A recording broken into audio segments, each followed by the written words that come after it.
다윗의 노래라는 제목으로 함께 말씀 나누기를 원합니다.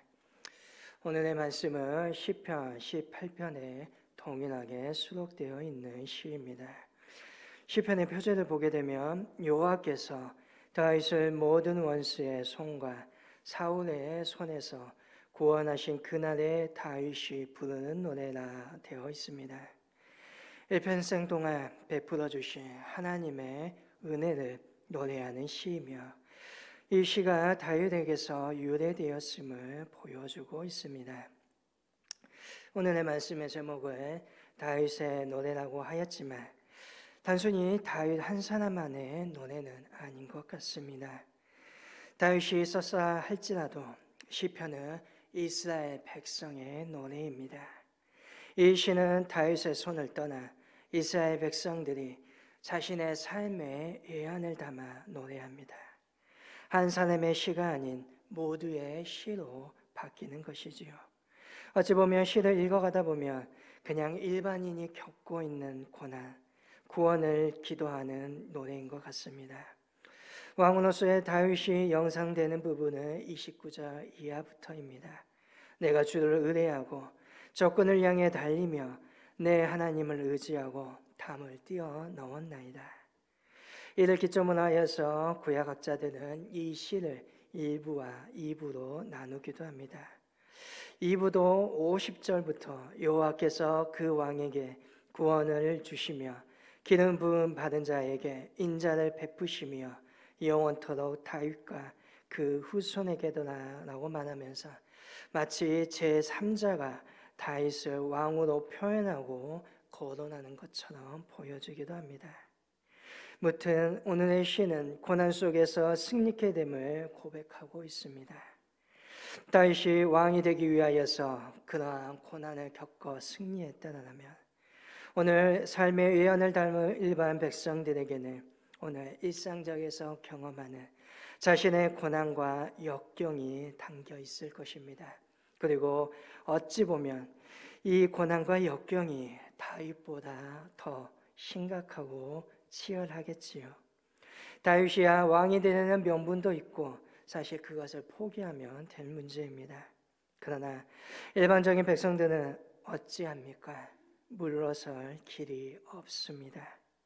만약 병마와 싸우고 사경을 헤매고 있는 사람이 있다고 생각해 보시길 바랍니다.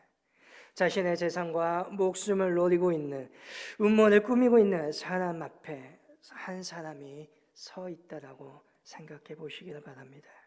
물러선다면 그것은 곧 죽음을 의미하고 실패하면 자기의 삶에 무의미해지는 완전히 부정당하는 것을 경험하게 될 것입니다. 다윗은 사울이나 정치적인 정적들을 상대하여 싸웠습니다. 이 모습 속에서 이스라엘 백성들은 아마 자신의 싸움을 보았을 것입니다. 내 삶에서 당하고 있는 문제들, 건강, 자녀의 문제, 내 사업의 일, 원수나 또 나의 적군, 마치 나는 오늘 전쟁터 항복판에 있는 것처럼 보여집니다. 그래서 오늘의 시 속에는 내 이야기로 도배되어 있습니다. 다윗의 문제가 아니라 오늘 나의 문제입니다. 오늘의 말씀을 보시길 바랍니다. 여호와는 나의 힘입니다. 나의 반석이고 나의 요새시며 나를 건지시는 이이고 나의 하나님이고 나의 바위이며 나의 방패이며 나의 구원의 뿌리고 나의 산성입니다. 내가 주를 사랑하였고 내가 주를 찬송하며 내 원수가 나를 두렵게 하고 그 원수로 말미암아 내가 환난을 당하고 내가 지금 죽게 부르짖습니다.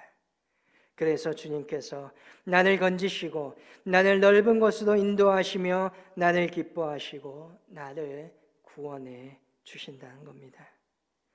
매우 나 중심적입니다. 모든 것이 내 이야기입니다. 그런데 사실 그것이 맞습니다. 나의 생명, 나의 안전, 나를 위한 의미를 찾아가야 합니다. 뭔가 이상하게 느껴지십니까? 평상시의 설교 내용과 뭔가 모순되게 생각되어지십니까? 믿음의 사람들과 이웃을 사랑하고 그들을 위하여 기도하며 섬겨주어라. 그렇게 많이들 설교를 들었는데 내 이야기, 나 중심, 나를 위한 의미를 찾아가라. 그것이 맞다고 하니 뭔가 모순되게 들릴 수도 있습니다. 그러나 기억하시길 바랍니다. 주님께서 내 이웃을 어떻게 사랑하라고 하십니까? 내 몸과 같이 사랑하라고 하십니다. 무슨 말입니까? 신앙의 1차적인 문제입니다. 오늘 내가 바로 서지 않고 내가 사랑받지 않고 내가 내 몸을 아끼지 않는데 어떻게 신앙의 다음 단계로 넘어갈 수 있느냐는 것입니다. 쉽게 다시 말할까요? 하나님이 나의 하나님으로 체험되지 않는데 도대체 그 신앙이 무슨 소용이 있느냐는 것입니다. 내가 하나님을 나의 하나님으로 고백하지 못한다면 아무 소용이 없다는 것입니다. 오늘 이 순간 내게 필요한 것은 내 문제를 해결해 줄 나의 하나님 아버지가 필요한 것이지 나와는 무관하게 이웃집 아저씨처럼 나에게 무관심한 사람이 아니라는 것입니다. 오늘 우리는 평상시에 내 자신을 의식하지 못하고 살아가다가 고통과 문제 앞에 속에서 내 자아를 직면하게 됩니다. 생명의 위협 앞에 어느 문제 앞에 내 자아가 내 생명과 직면하게 됩니다. 내 생명이 위태로워지는 그 순간 오늘 문제 앞에서 결국은 생명의 근원이요 문제의 모든 것의 해결점인 그 근본자를 찾게 됩니다. 창대 능력자를 찾게 됩니다. 오늘 나는 무기력합니다. 오늘 나는 아무것도 할 수 없지만 하나님께서 나와 함께하여 주심으로 하나님이 곧 나의 힘이요 나의 능력이 되신다는 겁니다. 오늘 하나님만이 나를 살려 주실 수 있다는 것입니다. 오늘 시인은 오늘 다윗은 이러한 고백을 담아 죽음의 위기를 경험하며 고백하고 있습니다. 4절과 5절에 사망의 줄이 나를 얹고 불의의 창수가 나를 두렵게 한다고 합니다. 수월의 줄이 나를 두렵고 사망의 올무가 내게 이르렀습니다. 오늘 나의 발목을 잡고 있는 것이 지옥과 사망의 줄로 묶여 있다고 생각해 보시기를 바랍니다. 지금 나를 죽음이 끌어당기고 있습니다. 지금 내가 오늘 중병으로 말미암아 사경을 헤매고 있을지 모른다라고 생각해 보시길 바랍니다. 아니면 다윗처럼 사울의 포위망이 좁혀져 와서 내 목숨이 경각에 달릴 형편이라고 생각해 보시기를 바랍니다. 모든 정적들이 모든 수단을 동원하여서 나를 공격하고 있습니다. 해결되지 않는 문제가 내 앞에 있어 도무지 벗어날 수 운명의 사슬로 묶여져 있는 그런 느낌 앞에 있습니다. 얼마나 힘이 들고 오늘 죽는 것처럼 느껴집니까? 이러한 순간에 하나님께 부르짖습니다. 이러한 순간에 하나님 앞에 무릎 꿇습니다. 그리고 하나님이 이 부르짖음에 응답하십니다. 이 소리를 듣고 하늘에서 땅으로 내려오십니다. 그 모습이 7절부터 이어지게 됩니다. 7절부터 시적인 상상력을 통하여서 하나님께서 우리에게 오시는 강림하시는 모습이 묘사됩니다. 인간은 결코 형상화되지 않는 보이지 않는 하나님을 이해할 길이 없습니다. 그래서 시적인 상상력을 통하여 그 모습을 하나씩 그려나갈 때 그 상상력 너머에 계시는 하나님의 전능하신 모습을 이해하게 됩니다. 하나님이 내려오십니다.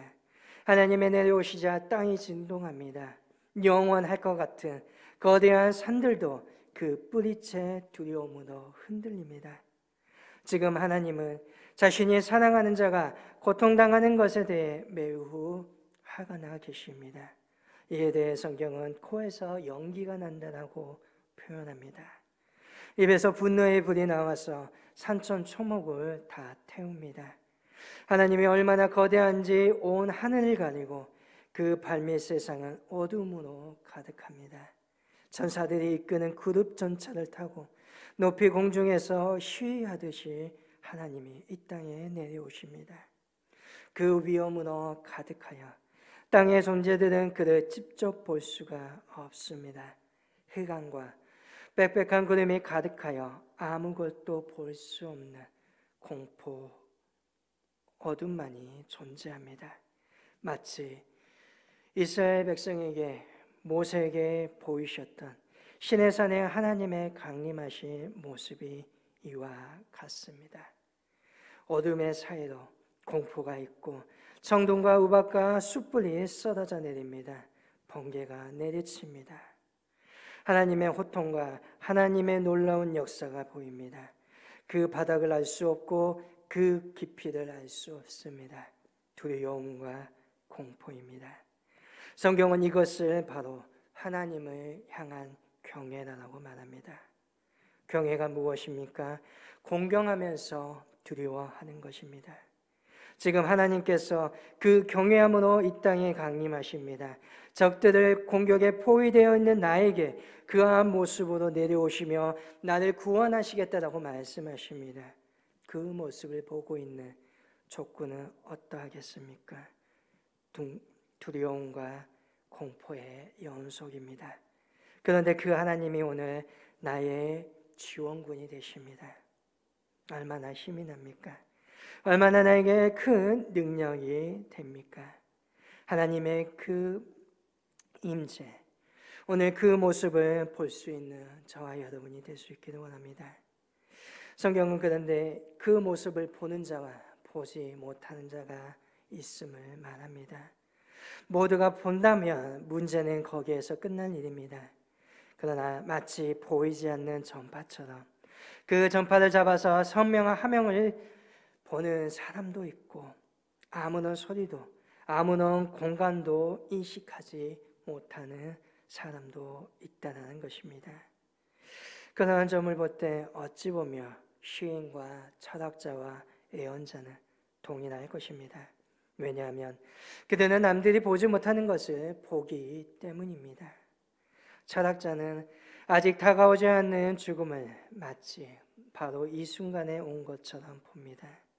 시인은 잡초 그 하나 속에서 우주의 생명을 느끼며 하나님의 섭리를 느낍니다.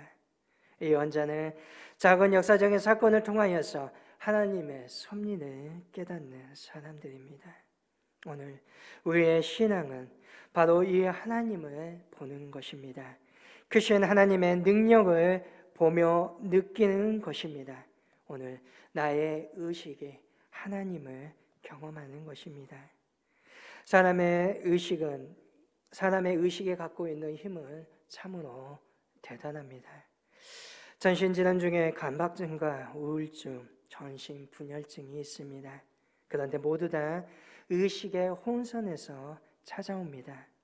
아무렇지도 않은데 죽을 것 같고 없는데 있는 것처럼 보여집니다. 의식의 부정적인 요소인 것이지요. 그러나 의식의 부정적인 요소들을 버리고 근전적인 요소로 우리는 활용할 수 있기를 원합니다. 바로 오늘 시인이 하나님의 인재를 시적인 상상력으로 예언자적인 상상력으로 그려냈듯이 오늘 우리도 그렇게 그려낼 수 있기를 바랍니다. 우리의 의식이 그렇게 나아가고 하나님께서 나와 임재하셔서 나를 돕는다라고 생각할 때 오늘 우리의 몸도 반응하게 될 것입니다. 오늘 내 아픈 몸 하나님께서 치료하시리라. 지금 이 순간 하나님께서 함께 하시리라. 그렇게 믿고 그렇게 의식한다면 실제로 우리의 몸은 조금씩 치유되기 시작하게 될 것입니다. 허상을 바라보는 것이 아니라 말씀을 바라볼 수 있기를 원합니다. 오늘 다윗처럼 지금 하나님의 그 압도적인 모습을 볼 수 있는 믿음의 저와 여러분이 될 수 있기를 원합니다. 그 모습을 그려갈 때 오늘 낙심하였던 나의 마음에 힘이 생기고 오늘 두려워하는 나의 마음에 담대함이 생기게 될 것입니다. 다시금 우주의 기운, 생명의 기운이 넘쳐 흘러가게 될 것입니다. 그러나 분명히 또한 잊지 말아야 될 것은 이것은 어디까지나 상상력임을 잊지 말아야 합니다. 이게 진짜 실제다라고 생각하면 이것은 전신분열증입니다. 오늘 제가 처음에 말씀드렸듯이 상상력 너머에 있는 하나님을 보아야 된다고 말합니다. 무엇을 뜻합니까? 하나님은 결코 내가 생각하는 것으로 그분을 그려내고 막을 수 없다는 것입니다. 우리 하나님은 내가 생각하는 것보다 더욱더 크신 분입니다. 우리 하나님은 내가 생각하는 그것으로 제한할 수 있는 분이 아니라는 것입니다. 내 주변에서 일어나는 작은 사건들로 그 하나님을 볼 수 없고 그릴 수 없다는 것입니다. 그 너머에 계시는 분이 우리 하나님이라는 것입니다. 그렇기에 자꾸 내 눈에 보이는 것에만 집착하게 된다면 하나님을 놓치게 된다는 것입니다. 그렇기에 우리는 두 가지를 모두 다 가지고 나아가야 한다는 것입니다. 오늘 위대한 하나님께서 우리에게 오십니다. 나의 구원자가 되어 주십니다. 나의 힘이 되어 주십니다. 그러면 무슨 일이 벌어지는 것입니까? 위대하신 그 하나님께서 나에게 강림하여 주셨는데 도대체 무슨 일이 일어나는 것입니까? 홍해가 뒤집어집니까? 우주를 심판하십니까? 혁명을 일으켜서 역사를 바꾸어 가시는 것입니까? 결코 아닙니다. 오늘 나에게 찾아오신 하나님, 그분은 단지 오늘 나 한 사람을 구원하자 원하십니다. 오늘 병든 나일 수 있습니다. 오늘 고난받고 있는 약자일 수 있습니다. 그 한 사람의 생명을 오늘 하나님께서는 살리시고 그것이 가장 큰 일이라 말씀하십니다. 하나님은 모든 시위와 어떠한 문제에 대해서 세상의 어떠한 것에 대해서 관심을 가지신 것이 아니라 오늘 지치고 힘들어하고 위로받기를 원하고 정말 울 수밖에 없는 나 한 사람, 내 인생의 문제를 해결하시고자 우리에게 강림하신다는 것입니다. 오늘 나에게 찾아오신 주님은 강한 원수와 대적자에게서 나를 건져내십니다. 분명 내 문제 앞에 있는 그들은 강자입니다. 내가 망하기를 기대하고 올문을 놓아서 내가 넘어지기를 원합니다. 그러나 하나님은 나에게 찾아오셔서 나를 보호하여 주시고 그 올무로부터 구원을 받게 하십니다. 그리고 나를 넓은 곳으로 인도하시고 나를 기뻐하셔서 모든 위기 속에서 나를 구원해 주십니다. 나를 넓은 곳으로 인도하십니다. 오늘 이 말 속에 은혜가 되시기를 바랍니다. 좁고 어둡고 숨어 지냈던 나를 이제는 밝은 세상 거침없이 살아갈 수 있도록 넓은 그곳으로 인도하여 주신다는 것입니다. 오늘 하나님은 나를 건져내 주시고 내가 어깨를 펼 수 있게 하시고 그러한 나를 기뻐하신다는 것입니다. 오늘 우리가 자신 있게 당당하게 살아갈 수 있게 하신다는 것입니다. 저와 여러분이 서 있어야 될 곳이 어디입니까? 음지나 좁은 곳이 아닙니다. 좁디 좁은 병실이 아닙니다. 저와 여러분이 서 있어야 될 곳은 강원한 땅입니다. 이 강한한 곳을 마음대로 걸어가고 뛰어가는 사자와 같은 왕과 같은 모습인 것입니다. 그렇게 하나님께서는 나를 당당한 인생으로 만들어 주십니다. 그 인생이 권력자 앞이건 재판관 앞이건 어떠한 대기업의 총수 앞이건 천만의 강종 앞이든 수십 수백억 수천만 원의 수억 원의 만몬 앞이든 우리를 두렵지 않게 하시고 당당하게 만드신다는 것입니다. 오늘 어두운 곳에서 음모를 꾸미고 거짓으로 나를 넘어뜨리려 하는 악한 존재들은 분명히 있습니다. 그 앞에 내 자신을 병명하며 서 있지 않기를 원합니다. 오늘 내 삶의 주인 되신 하나님께서 저와 여러분을 역사의 주인공으로 다시금 세워주십니다. 하나님께서 나를 왕같은 제사장으로 삼아 주십니다. 보이지 않았던 그 강환한 땅이 오늘 나의 땅, 나의 지경이 되게 하여 주십니다. 하나님이 오늘 나의 힘이 되시고 나의 능력이 되어 주십니다. 하나님이 오늘 나의 힘이 되는 순간 더 이상 문제는 문제가 아니게 될 것입니다. 오늘 우리는 하나님의 내 힘의 능력이 근원이 되실 때 나는 오늘 사자가 될 것이고 저 넓은 초원을 힘껏 뛰어가게 될 것입니다. 오늘 주님의 인도하심 속에 있기를 원합니다. 주님을 나의 하나님으로 온전히 고백할 수 있기를 소망합니다. 능력의 하나님이 나를 건지실 것입니다. 오늘 내 삶의 모든 문제에서부터 나의 방패요, 나의 구원이요, 나의 산성 되시며 나의 요새시며 나의 힘이시며 나의 반석 되시는 그 놀라운 하나님의 능력이 오늘 저와 여러분에게 항상 임하기를 주님의 이름으로 간절히 소망합니다.